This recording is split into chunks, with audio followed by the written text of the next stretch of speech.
Hello, hello, hello. All right, let's get started.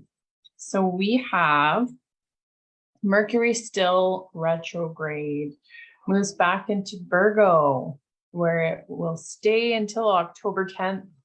Although Mercury's retrograde will end on October 2nd, retrograde Mercury period tends to send us looking to the past for further or previous hidden information. With retrograde Mercury now in Virgo, we might look at past decisions and ideas from a new, possibly enlightened perspective. However, we may be especially analytical and critical, perhaps to excess. We tend to return to past projects and refine or tweak them. Wow, that's exactly what I'm doing. That's hilarious. Still, we may feel stuck in the past if we continually redo and don't feel satisfied with the results. We can find usefulness in old and past ideas and recycle them in new ways. It's a good time for reviewing recent work, as long as we don't get caught in a loop of perfectionism. We might discover new ways of doing work that has become routine or considered renewing old self-care, health, or fitness programs. Plans, excuse me.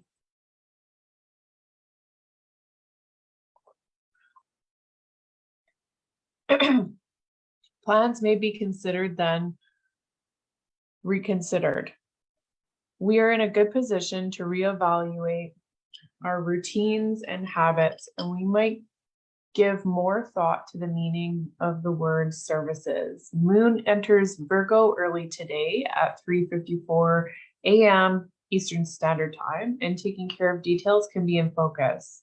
As the day advances, we move into the Venus-Neptune opposition, and clarity may be lacking in our social relationships.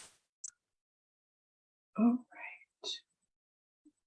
So I shall screen share.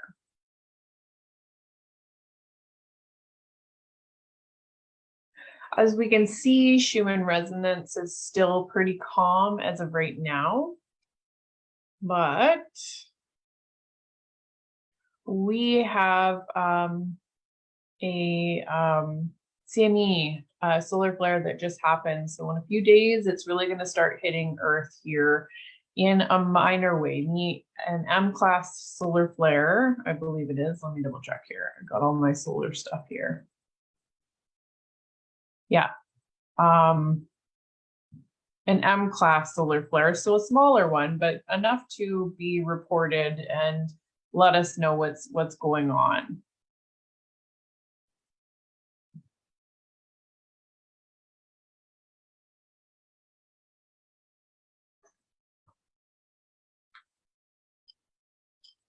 Oops.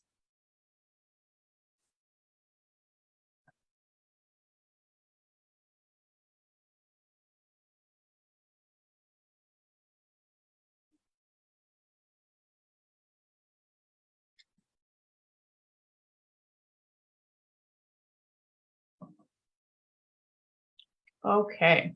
Remember how prosperous your soul can be. Money consciousness. Ah.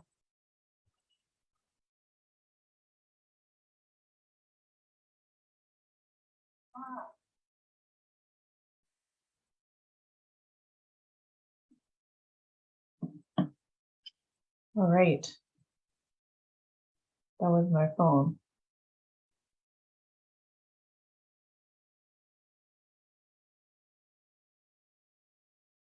All right. Most people think they want more money than they really do and settle for a lot less than they could get. You must begin to see money as an obedient, diligent servant that you can employ to earn money and can use to provide services far beyond the service you could ever physically provide. So it really opens a lot of doors for us, energetically, so to say. It is necessary that you learn to be comfortable when you talk about money. You have all the mental tools necessary to attract the thoughts you are surrounded by, to create the consciousness that you must create in order for you to have the wealth you choose to have. Lack and limitation can only exist if we make room for them in our mind, but prosperity consciousness knows no lack and no limitations.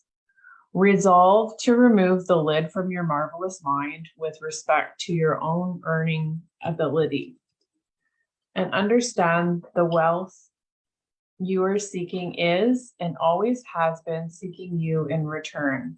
So open wide the doors of your conscious mind now and begin to receive it. So it all begins in our mind. I know we keep saying this, and it's a bit more complicated than that, but it does begin with our mind. We act, behave, and feel according to what we consider our self-image to be, and we do not deviate from this pattern. The image you hold of yourself is a premise, a base, or a foundation upon which your entire personality is built. This image not only controls your behavior, it controls your circumstances as well. Part of the step towards prosperity is to heal the guilt and shame around money. Sometimes it is this poverty state of mind that is keeping us trapped, spending countless energy to repel the things we desire. So sometimes unconsciously, we are literally repelling them. We are saying no to opportunities, we are pushing away, and we are not in a state of receiving. We have to begin feeling rich right where we are with what we have got.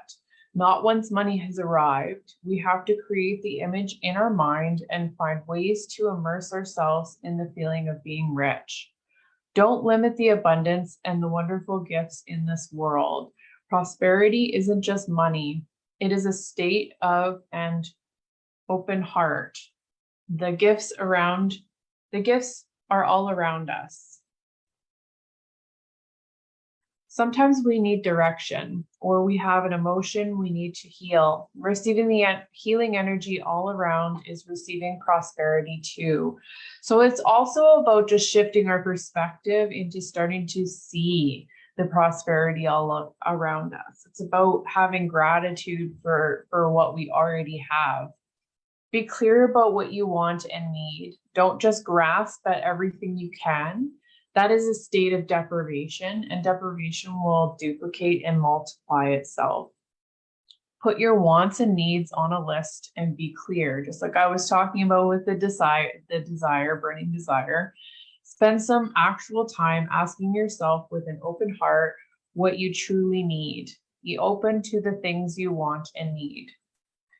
I think feeling poor is more than just a state of mind. It is emotions that need healing. These emotions carry an energetic signature and affect the root chakra. Make a list of how you currently feel about money. The more honest we can be with this, the deeper you can begin to heal the root chakra, which is tied to abundance and prosperity. Healing takes acknowledgement and honesty. The mind is a powerful magnet, and as such, attracts whatever corresponds to its ruling state.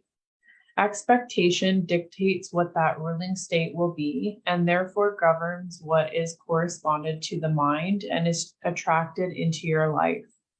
Expectation can be a triggering mechanism which attracts into your life every good you desire. Before any one of us can overcome poverty that surrounds us in our external world, we must first conquer the impoverishment that is buried deep down inside of ourselves. Where we are currently in life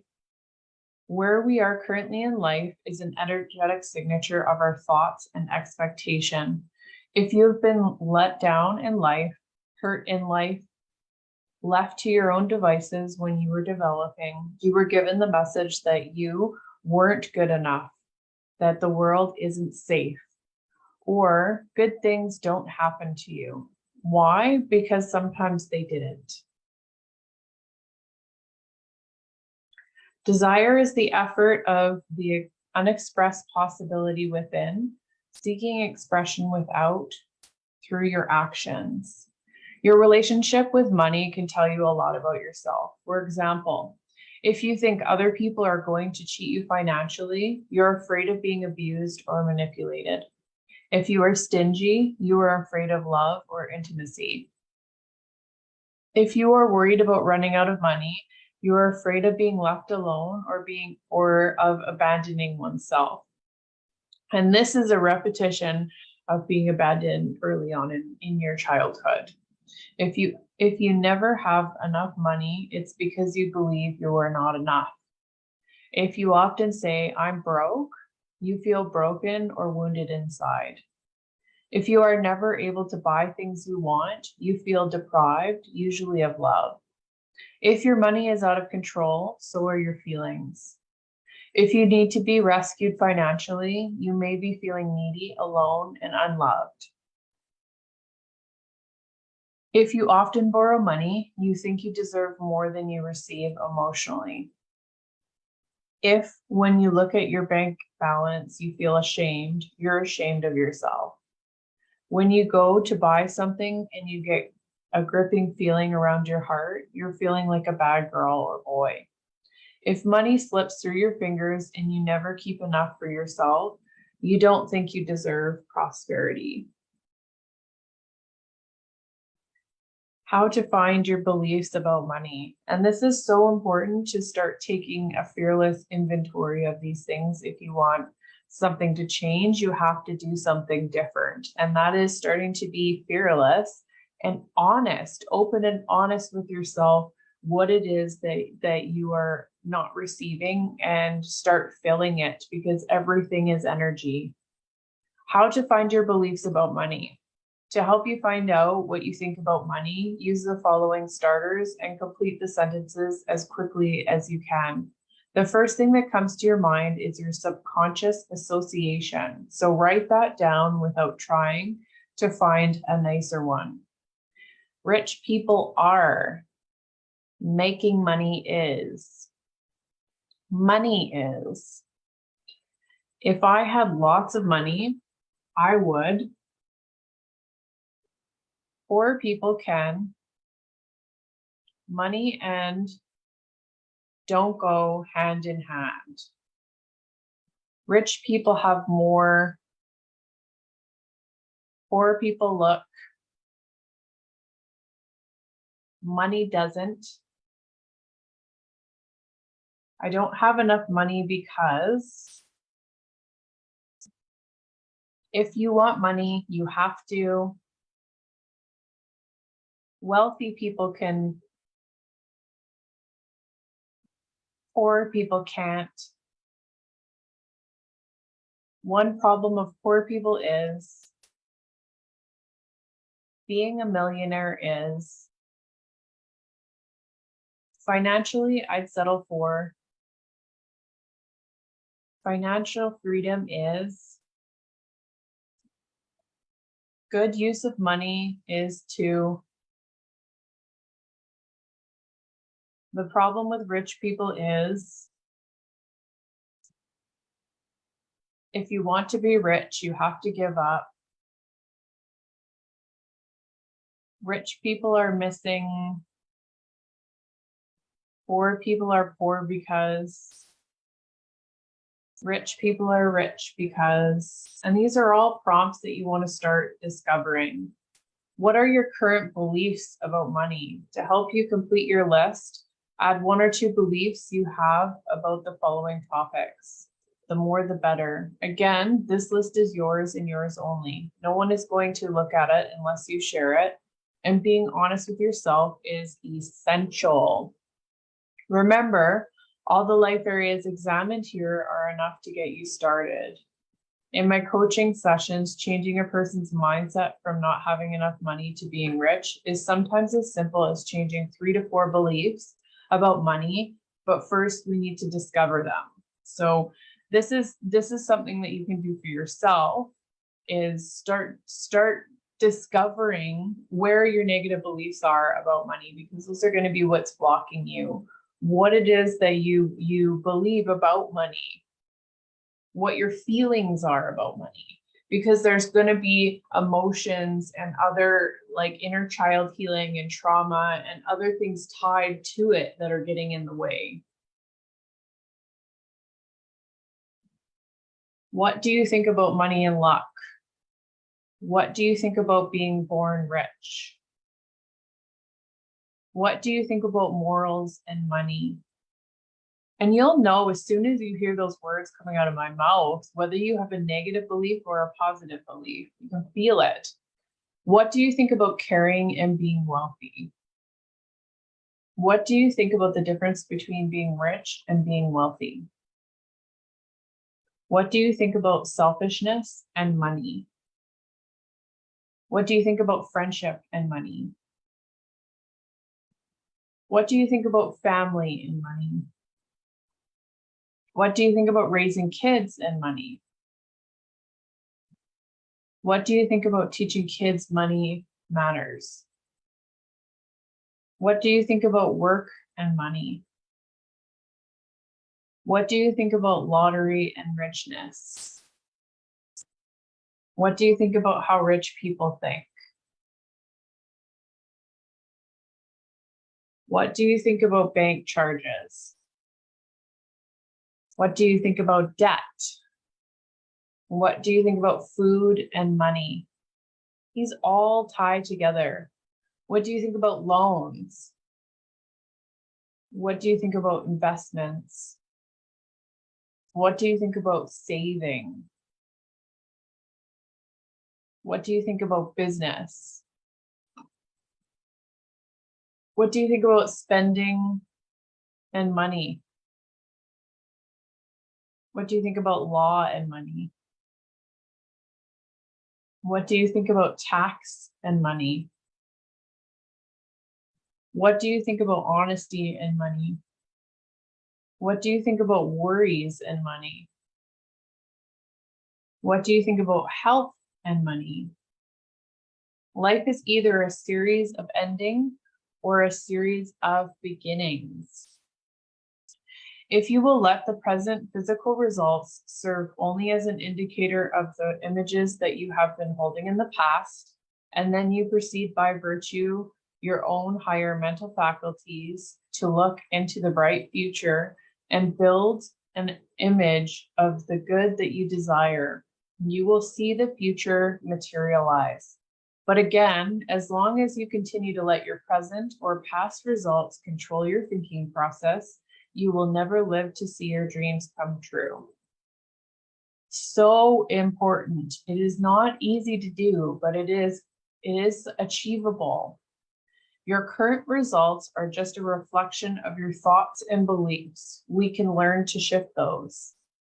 First, we must know that we must shift our perspective and begin seeing how prosperous we are and feel it inside of us. Second, we must know the feelings we have attached to money so we can begin healing those and replacing them with ones that are in harmony with what we want. Third, we must learn to have a prosperity consciousness. We can, through inventory of our beliefs, begin to shift them so that they resonate with our dreams. Because what goes on is we have this vibration of our dream. It's up here, and then this is our current reality right now. We may be, struggling to get by or not where we were hoping, and we're down here, and the two of them have a hard time. And usually this one wins out because negativity has, a very heavy energy. So we want to be, taking our energetic state and raising it up here so that they end up on the same level and things start showing up in our reality. And manifesting is a form of surrender. So if you have a hard time doing that emotionally, if you have a hard time doing that in other areas of your life, then you're probably going to have a hard time financially too. If it was totally, totally easy, every single person would be doing it with amazing, amazing results. And not everybody does it. Remember, envy is only pointing you to what you desire. Envy is something that is a lot of us are unconscious about. But when you have envy towards something or someone else, it's just showing you something that you truly desire for yourself. So it's not a bad thing. We can take inventory and start being honest, because when we're feeling envy, we're not being honest about what it is that we truly desire. We have this remarkable ability to choose our autopilot program our subconscious mind operates off. If you don't like it, start changing it.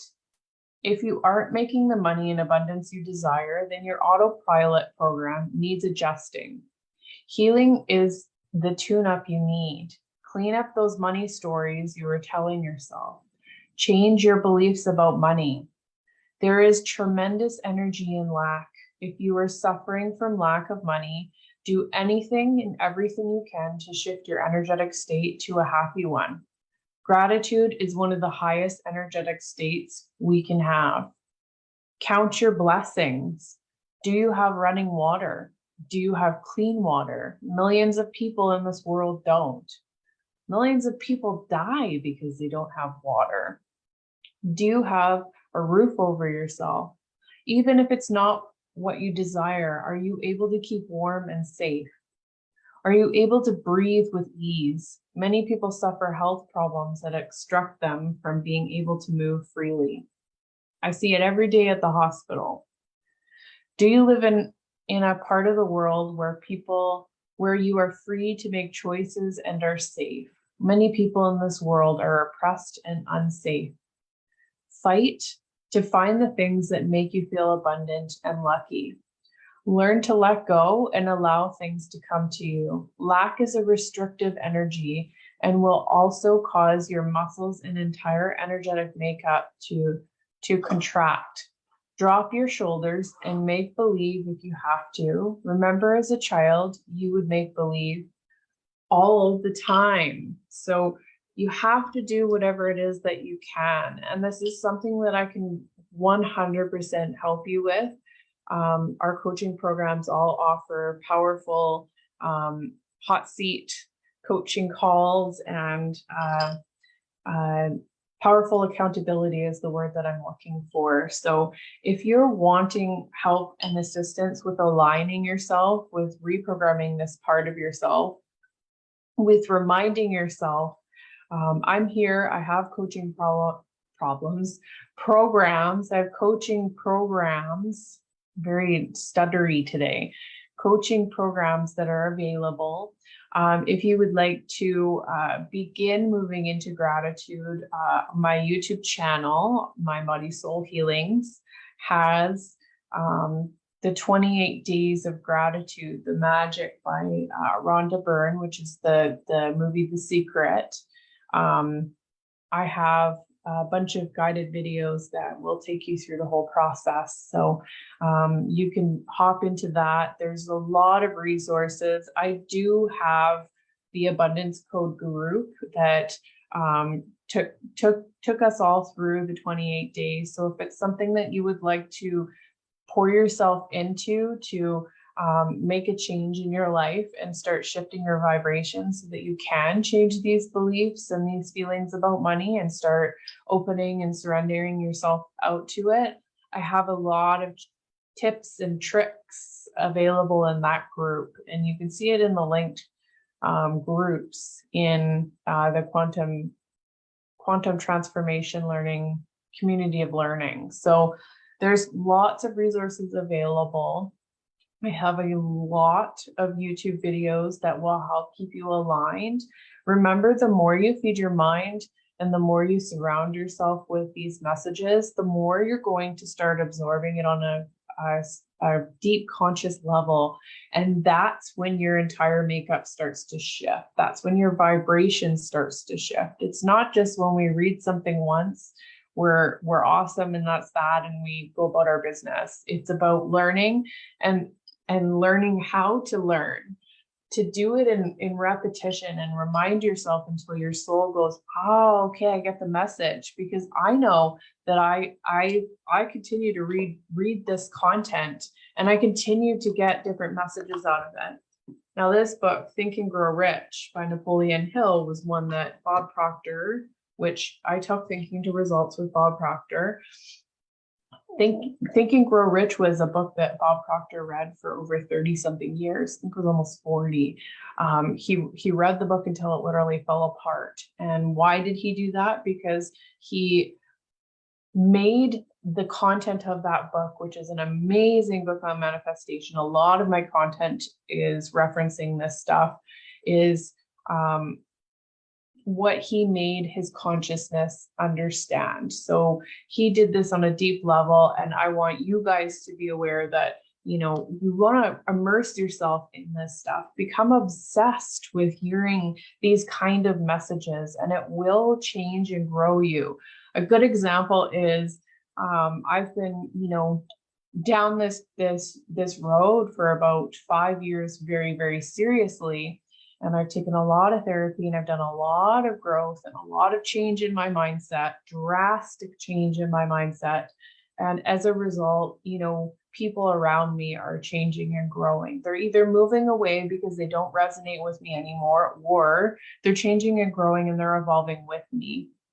A good example is somebody beautiful, one of my best friends from work, set boundaries with her family, and she is about to retire. So she spent most of her life, you know, just being pushed around by her parents, and walked over and just feeling taken advantage of. And she set boundaries, and it was a result of just hanging into my energy and hearing the messages that I speak about on a daily basis, because it's who I am.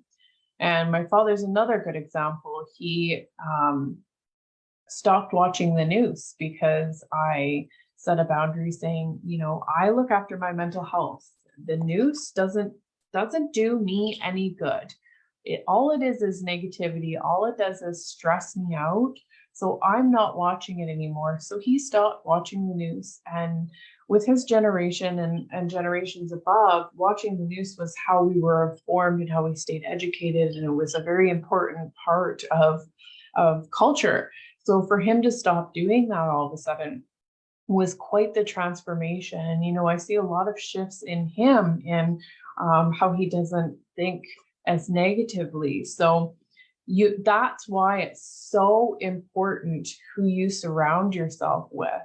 It will either make or break you. So if you're around these people that will shrink you, that will step on your goals, people that will scoff at you or tease you and pretend like it's a joke, but you know deep down that it's just envy, and you know that it's just them keeping you where you are, you need to let that go, because that kind of stuff is drastically going to keep you where you are, and you're asking for more. You know, you want to manifest your life, and this kind of stuff does seriously matter. So if you can surround yourself with audiobooks that, you know, are uplifting, that educate you, that feed your mind, and do it with a bit of repetition. Start listening to messages a few times and see how differently you see them at the end of the repetition. Really start immersing yourself. And this is why we wanted to bring inspired messages here in the group, is we wanted people to have resources that they can immerse themselves in. I just made that up. And be able to shift and grow as they're hearing the messages. So we're going to continue down this journey with what are we doing tomorrow? What is a paradigm? This one's a very important one. If you are wanting to know the keys to manifestation, what is a paradigm is a really important one to learn.